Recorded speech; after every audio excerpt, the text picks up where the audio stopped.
welcome back to another episode of Dazed and Infused. Very privileged today to have Shavo Odadjian from System of the Down and North Kingsley, who is your new effort. And welcome to the show.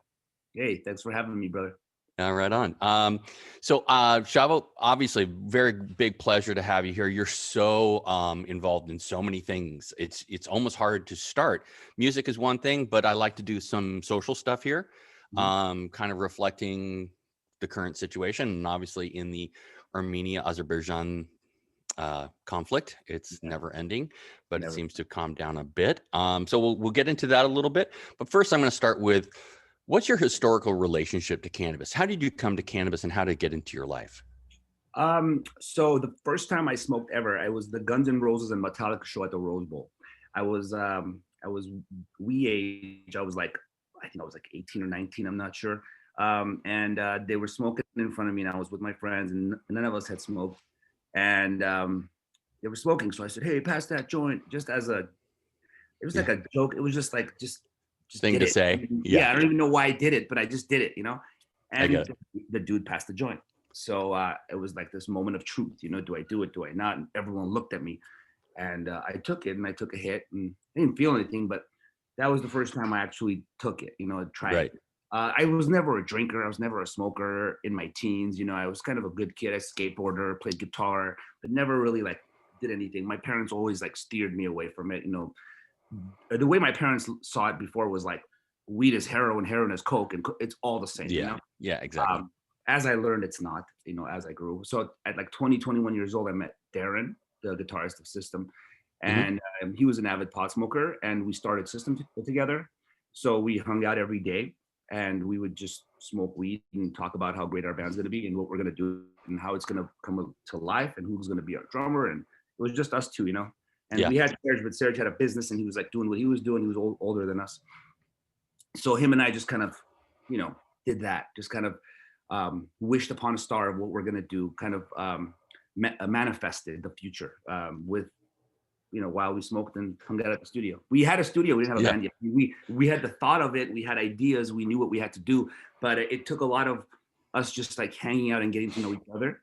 Right. Do what we did. So that's how it all started, and that's kind of became the thing. I just started smoking, and we just kind of, every man is different. Every human is different. So to me, it really worked well with my psychology, with my brain, with my physically, it was fine for me. Some people smoke it, they get paranoid, they get crazy. Not me. I was really cool, and it actually helped me get more creative, and just kind of did what it does, So it was easy to do. I'm not a big drinker. For a while I drank in my career, a few years of me drinking, but the drinking was not good for me. It didn't react well with my system, but weed has always been there for me. So that's how it all started, and then I became a connoisseur throughout the years, because System toured a lot out of states, went to different countries. And I remember we went to Amsterdam once. It was 99 or 2000.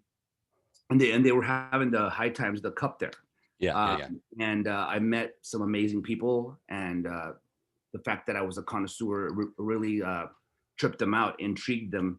So they gave me all these, because they gave me when I got there, the guys from the Greenhouse, Aryan, and the inventors of the White Widow and the Super Silver and all those guys. I met them right off the bat, and they handed me a couple of ounces, and I was like, wait, I'd rather have a little bit of everything instead of a couple of ounces of the same weed. Right. And they looked at me weird, really? I'm like, dude, I like the taste. It's like wine for me, each one has a different taste and stuff. So you like a variety. So that's what really started when that happened, where I was able, because in LA, you just got what you can, it wasn't I'm going to try that at the time, I remember. Street, yeah, man, we would get it off of Alvarado. We would drive to Alvarado, and the people standing on the street corner would be like, yo, come here. Papa, come here. And then they would give you some weed in your hand. You want this Acapulco Gold? Exactly, bro. Exactly. So when I went there, it was like a kid in a candy store, and you can order off the menu and stuff, which is how it is now here, and not there anymore. There, it's not as good as here now. It's crazy. So that's what started it, man. He gave me I think an eighth of 15 different kinds of weed. and I went in my room and locked myself in there. The little experiment. Yeah, experimented each one, had coffee with it, you know, the smell and all that stuff, and kind of like Right. became a connoisseur. That's what kind of made me do what I do now. That was the start right there. Right on. Oh, great answer. So going back in musically, I was a musician in high school and college, right? But nothing like what you're doing. But my influence when I was a teen, because I grew up in the late 70s, was punk. You know, we had a lot of hardcore punk in San Francisco. That's where I grew up. And I definitely get some of that from your music, not just System of a Down, but also your new thing, and really good cross between kind of punk and rap and like spoken word. It's really cool. I love the new North Kingsley stuff. It's really good. Thank you so much for saying that. Yeah, it's kind of it's tough going from such a band like System of a Down to another project, especially when the genre is different. You know, I'd probably be way more like well accepted if it was metal or just rock, you know. But you know, my taste, you know, variety is, you know, spice of life, right? I love hip hop, I love punk, I love rap, I love rock, I love it all, you know. So jazz, all sorts of stuff. So when I decided to work on this project with the guys, it was just kind of all of us agreed on the fact that we love it all. So let's mix it up. Ray is the vocalist, but he could sing, he could yell, he could scream, but he can also really flow like really well. So I was like, oh yeah, he flows really well. Oh yeah, that goes, and he knows what he's talking about. He's not like today where there's a lot of people just like 3-4 words and that's the whole track, and people, you know. Yeah, exactly. He's actually saying some stuff, but a lot of repeated tracks and stuff. Yeah, bro, that's what it's about right now, which is cool, I guess, for what it is. I'm not gonna knock anything, you know. It is what it is. Times have their way of, you know, changing and doing things to music, and that's where we're at right now. Your sound like is like more poetic now, like that spoken word sound. I really dig it. It's interesting. Thank you. Right now, I just want to shout out to some, since we're speaking to definitely our Armenian royalty basic in the United States here. I'd like to shout out to my great Armenian friends, Dana Kamian up here in San Francisco, Carolyn Ristigian, her cousin, and the entire Garabedian clan up here in the north. So shout outs to you guys. What's your favorite varietals right now to smoke? What I'm smoking now? Yeah. I mean, I don't want to sound like I only smoke 22 Red, but I've kind of curated a good menu, and I'm really I'm actually smoking stuff from the Las Vegas line at the moment, because they've been really doing well with our seeds and our cuts. So I'm smoking that So Delicious at the moment. A lot of that. It's a gelato cross. It's really, really good. Is that the caramel gelato? No, it's called So Delicious. So Delicious. Okay. Yeah. The caramel gelato we changed to Lemon Dozer because it's a cross. And caramel gelato didn't really explain exactly the cross. It's very lemony, but it's not, because most lemony weed is a sativa, like the Jackson stuff. This is not that, but it's got that Jack, like that lemon vibe, but it's total mid. Like it gets you very stony physically. You know what I mean? It's not very mental. So it's a lemon dozer. It like blows you away. It just like makes you want to sit and just relax. It's a good sleeper. It's a great nighttime weed. It's good for pain and stuff. But what I'm smoking is So Delicious. It's a equal hybrid. And it's really strong. It usually tests from anywhere 28 to 32% THC, which is really strong. 2 hits will do it. Which is where people make the mistake, because it's so tasty. You know, people just want to keep hitting it, and then they get really stoned. So be aware of the So Delicious. It's but that's what I'm smoking at the moment. Yes. Well, your 22 Red, I think, is your one of your varietals right now in California, the Indica. Are you do you have that one on the market right now still? Which one? The 22 OG. Yes, we do. That's going to be a staple. That's one of our. That's like one of the first strains we dropped, and that's our main cut. It's an old OG from like the 90s cut. So let me ask you about your trimming. Sorry to interrupt you, but I want to get this out of the way before I forget. Is it looks like you keep a lot of your sugar leaf on, and you're not doing tumble, and you're doing, this is all hand trimmed. It looks like all it's beautiful. Never tumble. All hand trimmed. That's amazing. Yeah, it has to be, bro. It takes longer, but I mean, who cares? You know, it's better. So I'd rather take longer and have something better. And I actually, I learned from some guys, back in the day where I was like checking out strains and stuff, and the growers would hand me actual, with gloves on, hand me like actual branches that have never been touched by Oh, hand. I With love that. yeah, and I got it, and I understood why they do that, because a lot of it is still there, and once you touch it, and once it goes through the machine, it loses a lot of the cool crystals and It loses all of it. you know, All the yeah, personality, the beauty of the plant is lost in that process. Like agreed. I'm fond of calling uh the typical dispensary weed that you see ever, and this is not the politest thing, but I call it shaved ball sack. I can't stand it. I love that. I've never heard that. That's so funny. No, it's awful because you go in there and you look at it, it's like, oh, that looks just the same as that. That looks just the same Everything as looks that. identical. Everything. When people white label nowadays, because there's so many brands out, bro, and a Yeah. lot of like majority celebrity brands minus one or two, they're the same weed in every jar, bro. They buy Yeah. out the same growers. They mid grade shit that looks good. There's a lot of mid grade weed that looks amazing, because it just looks good. It doesn't mean it's good. No. So they go off the looks. They're not even real smokers. That's the difference between me and like a few other brands. Just a couple I could mention. Just off the top of my head, we actually care.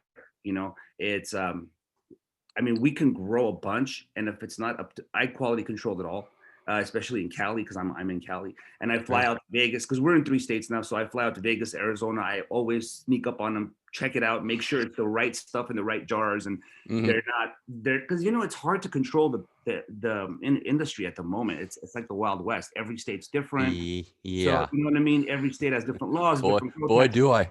Yeah, I'm sure you do, bro. So, like I said, I go there. I make sure it is what it is. If I'm gonna put my name on it, it better be something that'll be in my, medicine cabinet. And it's funny because my medicine cabinet is all weed. I have 3 kids, so I have to hide my shit. There you go. So yeah. What's your best dispensary in Los Angeles? I'm down every week, so I'd love to check it out. That's crazy. I don't know, man. There's so many that are cool. I love the cookies. I love the Dr. Green Thumbs. Of course, they've always been good to us. There's a great dispensary in North Hollywood called Red Moon. They're badass. Where's that? In Hollywood? In North Hollywood. Oh, I haven't seen that. Red Moon, really cool, really small, but like they only have great stuff. They don't have any of that shaved ball sack that you're talking about. Really cool. There's a few more. There's this one called KVC, the Originals one, down in East LA. Really Okay. cool. And those guys have really, really, really good weed. The Originals. They're Oh, well, I'm gonna of check course, it the out. Jungle Boys places are badass too. Those guys are the TLC. Yep. Those are just, world renowned at this moment. So yeah, I kind of go from there. CCC is really good on 7th Street. They have the Cure Company stuff, really good stuff. So yeah, man, I'm not a very competitive guy where I'm like, it's mine and no one else's. I won't pump anyone else. I always do, bro. If it's good, I'm gonna say it's good. You know what I mean? Yeah. There's room for all of us. I do mine my way. They do theirs their way. I'll smoke theirs. They smoke mine. It is what it is. Yeah. Well, like you as a seasoned smoker, and I'm sure you had your fair amount of time to smoke on a tour bus. Yeah, you can't smoke the same thing all the time. It just stops working. It gets old. But see, I switch up and then I bring it back. That's why I said I'm smoking the Las Vegas stuff right now. They've been really doing well. And let me see. I have a bunch on me. Look. This is from Las Vegas that came through. We have the So Delicious there, the Red Wedding. There's a Kingsley strain. Mm-hmm. Nice. It's not here yet in Cali, but it's in Vegas. There's a High C dough that I'm really loving. It's a high octane OG crossed with a do-si dough Girl Scout cookie. So it's really, really potent and tasty. But it doesn't get you so high where you're like lost. It keeps you leveled. Yeah, really good stuff. Gassy with a little bit of flavor. Yep. Yeah. Nice. I like that. Oh yeah. I always try to do that. When we started the brand and I started where I could play God and like kind of cross things and have fun with that. That was I'll be honest. That was the first the attraction to doing what I'm doing. It wasn't just putting my name on something. It was creating something. You know what I mean? And the fact that I was able to do that gave me the passion. It just kind of. So I always wanted to cross OGs with flavors. You know what I mean? And my next thing is I have these sativa plants growing right now. And if I get really good moms and dads, of course, I'm going to cross them with different different strains of ours, like the ones we have. For example, we have the So Delicious. I'm gonna try to create a sativa So Delicious. You know what I mean? Yeah, So, yeah, I do. so I'm just, that's my next one. But originally, I was like such an OG fan that I was like, maybe we should just cross OGs with all the flavors and see what we get. So this was one of them that came out. That's really good. Like traditional San Fernando and that kind of stuff. Yeah, I like the Oak Ridge a lot. It's Mm-hmm. reminds me of the old Kush, like the 98 stuff, pre Mm-hmm. 98. So that, and then I love the King Louis is really good too. If it's grown well with the right temperature and the right everything, you know what I mean? Yeah.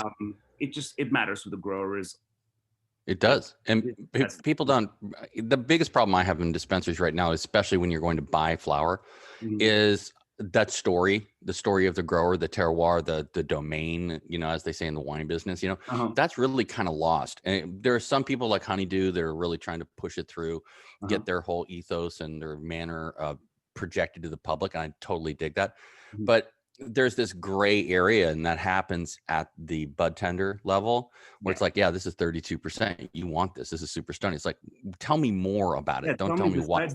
Besides the percentage, sometimes, man, I'll smoke a 19er, 18er, and it gets me Sure. lit, and it tastes amazing. It doesn't have to be 30%. You know what I mean? It really doesn't. But right now, that's the buyable. That's what sells right now in dispensaries. And by the way, your best friend as a brand is the bud tender, because the bud tender is one that, because people walk in there like clueless, like, what do I do? There's so much going on. Like, there's so much weed, right?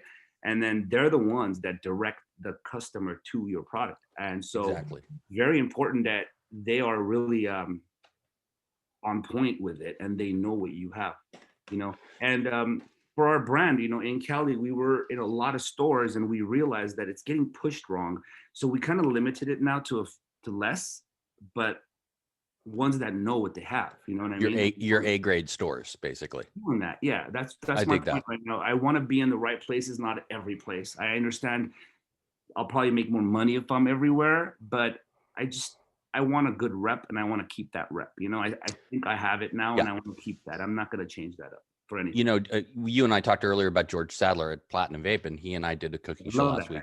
Yeah, he's great. I mean, and I actually went down to him just for a little mentoring session because I like his knowledge base. So we just sat down for an hour a couple of weeks ago and talked about the importance of stores, and your messaging exactly is you don't have to be in all the dispensaries. No, you don't. And I'm seeing it now because I go into like 20 dispensaries a week, right? Just to see my brands, to see that my team's doing the work, and to see what's available. What I'm seeing now, though, the same shit in every store. And it's getting to me. It's just getting like, wow.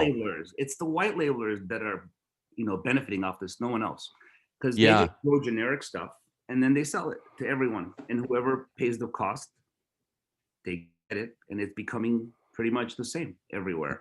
That's yeah. And it is true. It's like even George was telling me about how when he takes Platinum out, he doesn't want to be in certain stores. He knows they're not going to work in that store. We talked about that. We did. Yeah, it just doesn't work sometimes. It's better to be exclusive a little bit and have your thing work with your crowd. Yeah, but for today, for example, I was going through my Instagram, and I read the DMs. Of course, I do. And there's a bunch of people asking me where's your stuff at right now. And I told them Dr. Green Thumbs. They actually went there and they were out, and I was like, shit, because we've been, like I said, we've been limited lately. So, sometimes you just have to be exclusive, and sometimes people can't get it. And I think that's actually not bad, if that happens, because that kind of brings the demand up, It builds up anticipation too. And if you're a real fan of what you like, you should keep asking for it. I think that's the most important thing too, especially with dispensaries, is you need to tell them what you want. All too often, the dispensary personnel will tell you what you want. And that's not the right approach. They're not asking the right questions.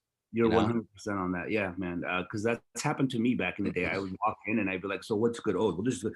And then I'd buy all the shit, and then I'd go home, and like one of those things would be to my liking.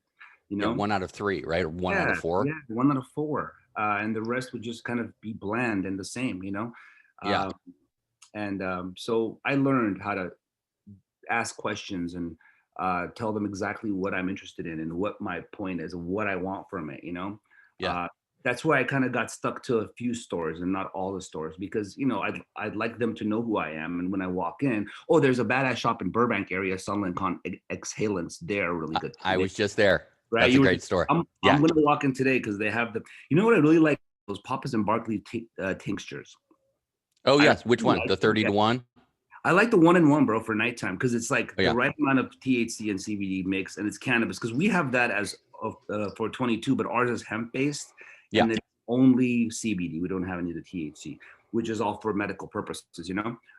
This one actually it puts you to sleep like right away. For me, it helps me a lot because I'm so high strung because I got so much going on. Oh.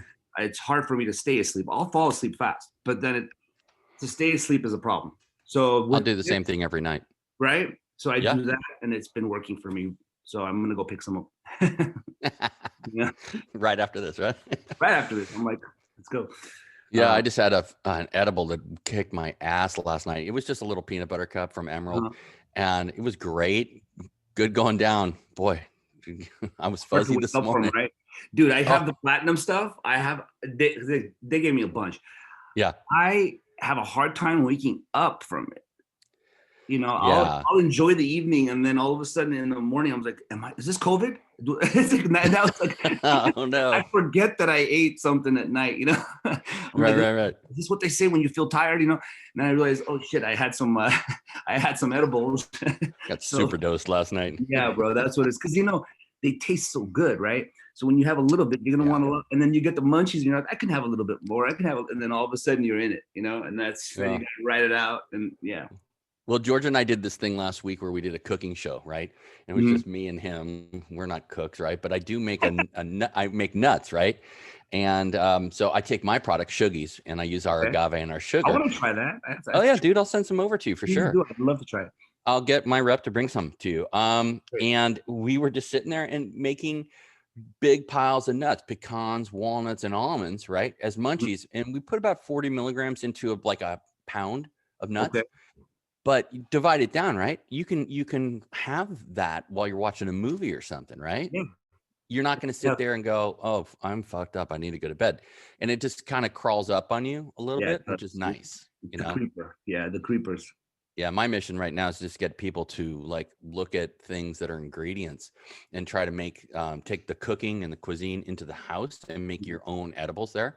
Oh, wow. Obviously. That's a good idea. Yeah, and it's my drinks and stuff like that I'm making are really good, and you can, because they're only 5 milligrams per packet. I don't know if you've seen these before, but let me see. That's my brand, Sugies. Oh wow, okay, that's beautiful. Send me some stuff, bro. I'd love to try them. That looks cool. Yeah, I'll send them to you. And they're 5 milligrams, right? So you can have with our agave, our green agave box, which is this one. You can have 10 cocktails in a night, right? Oh wow! So you can actually not get too stoned. That's what you're saying. Exactly. Yeah. So you just mix it up in the agave with some lemon juice or some soda water, no alcohol, and you can just coast. And if your boys are drinking and they're having a good time, and you don't want to drink, you can look like you're drinking. Yeah, that's you're having a chill time, right? That's what it's been lately, man. I can't do the hard liquors anymore either, bro. I used to. Oh God, they're killing me now. With a bottle before, man, I was crazy on tour. Now it's like a glass of wine. I'm chilling, Yeah. Well, I forgot to mention we are dropping concentrate soon. Starting in Nevada. Yeah, look at this. Let's check it out. Really good stuff. Oh, nice. Really good, man. It's not. I mean, it's real shit. So yeah, that looks very dank. It is. It really is, and it smells like it's. Let's take a look in the camera. I teamed up with Marcus from Nature's Lab. Have you heard of Nature's Lab? No. Really good stuff. Look into them, man. He's a wizard. And I've known him prior to even entering the game. Oh, dude, that's sick. So look at that little hole, the little craters in there. That's crazy. Yeah. Some moon rock. Yeah. That's what, straight up, this will get you so... it's the real deal. Are you selling at Planet 13 in Vegas? I don't know if we're there yet. I'm not sure because I don't know if they're doing well right now. I'm not sure. They're real big, and I know so Larry. Big. Larry's been on the show, the CEO, the co-CEO. Okay. They're so big. I mean, it's such an enterprise to keep going, and they have another 300,000 square feet that haven't even developed in the same building. Shit. I've seen that pass by. I haven't even gone in yet, bro. I'd like to be. I mean, yeah, because we're in some dispensaries there, but I'm not sure exactly which ones. I know we're at the Essence ones, all the Essences. You should look up Larry. He'll give you knowing who you are, he'll give you a personal tour of that place. It took an hour and a half to get through that facility. Holy shit! Oh wow, it's amazing. It's a mall, right? Like it's a mall. Yeah, it's a weed mall. Wow, dude. I should make a note because I'm gonna be there at the end of the month. I'm gonna go check it out. Well, when we get off this call, I'll give you his number. The info. Oh yeah. Yeah. Hey, let's go from the pleasantries of weed, which we all love. But I want to talk about your cause, okay? And Armenia, Azerbaijan, where we are with them, and let people know, especially in the younger people that listen to this show, they don't really know what's going on over there, but it's a serious situation. And when I was in Burbank, maybe 3 weeks ago, maybe 4 weeks ago, saw a lot of guys with Armenian young men with like Armenia on their back with AK-47, on their pickup or whatever. It's like a pretty strong statement. Yeah. It's not about let's attack. It's about let's protect. What's happening? So this is the history. Around 1920, during the Soviet Revolution, Stalin handed over a bunch of our lands to Azerbaijan, which made Azerbaijan a country all of a sudden, because Azerbaijan was they became a republic, they became a country. So to appease Turkey, Stalin, he's like Hitler, worse than Hitler. Well, years later, in the 90s, 80s, late 80s, early 90s, when the Soviet Union fell, the USSR fell, we got our land back.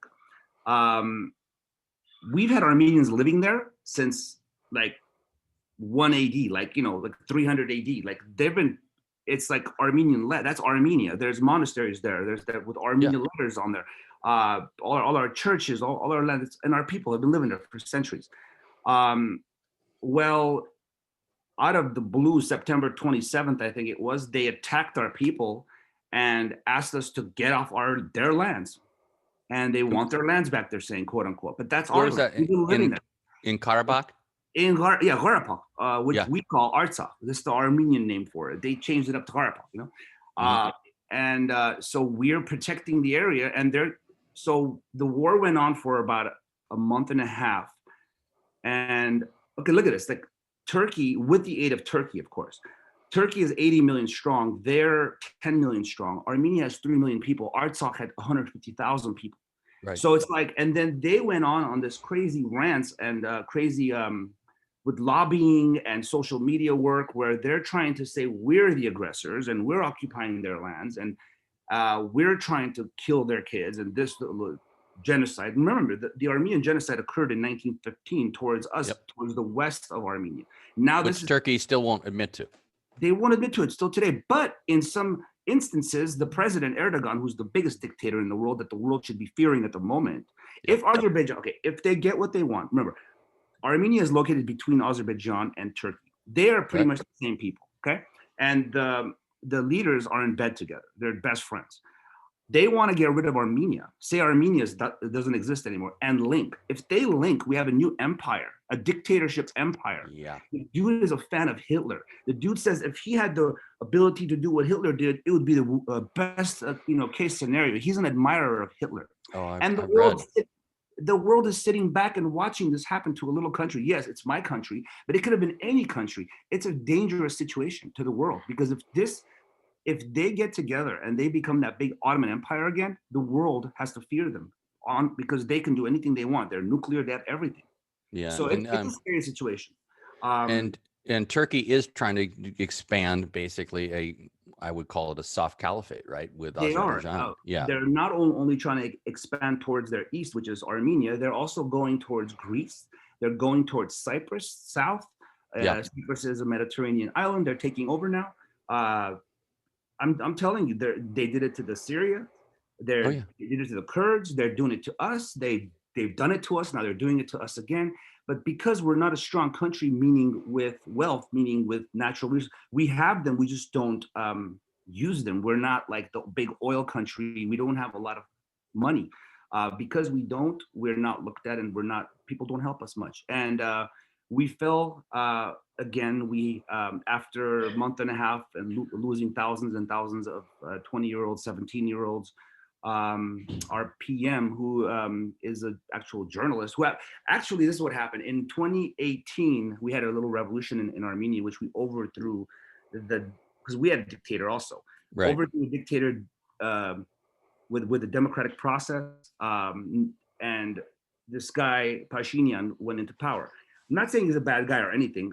He's just, I don't know if he's well versed in being a leader, you know? So when this whole thing went down, he signed some treaty that gave away a lot of our lands to these people. So there's a problem in Armenia right now. There's a big divide, like there is in America, there is in Armenia, where people are like, fuck this guy, he gave away our lands. And then the other people are saying that it was because of the old regime that they gave away the lands, that this shit was already decided back in the day. So we don't even know what the real situation is at the moment. But wow. So it's a mess. It's a big mess. We gave away a lot of our lands. They're forcefully removing people out of their homes and throwing them out, and they still haven't given us back our prisoners of war. All we get are social media videos of our soldiers getting decapitated and parts of their bodies getting cut off and stuff. And they're saying that we're the aggressors. Oh my God. We want our kids back. They're not giving us our kids. So there was something this weekend, I think, where they visited with Putin, because he's now being the mediator. Another dictator is being, you know what I mean? Like, he's the mediator of this whole thing. And he's giving all our shit to freaking Azerbaijan and Turkey, because they're in cahoots, you know? And it's a fucked up situation, man. So dude, I'm sorry. Yeah, it's terrible. So during the war, before we knew they were going to give lands away, System was on a text. I'm sorry. Cool. We were texting each other saying we need to do something about this. You know, it's like, I know we haven't been making music, like as in writing new music, for 15 years. You know, we tour, we've done a lot of tours, and we're still friends, but we just haven't been creative together in a new way. We said we need to get together, bro. We need to do something. I know it's been long, but let's just put everything aside, whether it be egos or whatever it is, and let's just do. So we went for the cause. We went in and give everything to the cause. Because like I said, we're not a very rich nation. We're kind of a poor nation, to be honest with you. Yeah. So, you know, they needed funds, they need sleeping bags, they need a lot of stuff. And then the displaced people. So at the moment, we're trying to put together a fundraiser also, because there's about 100,000 people that are displaced out of their homes, you know, out just like homeless there. And no one's helping.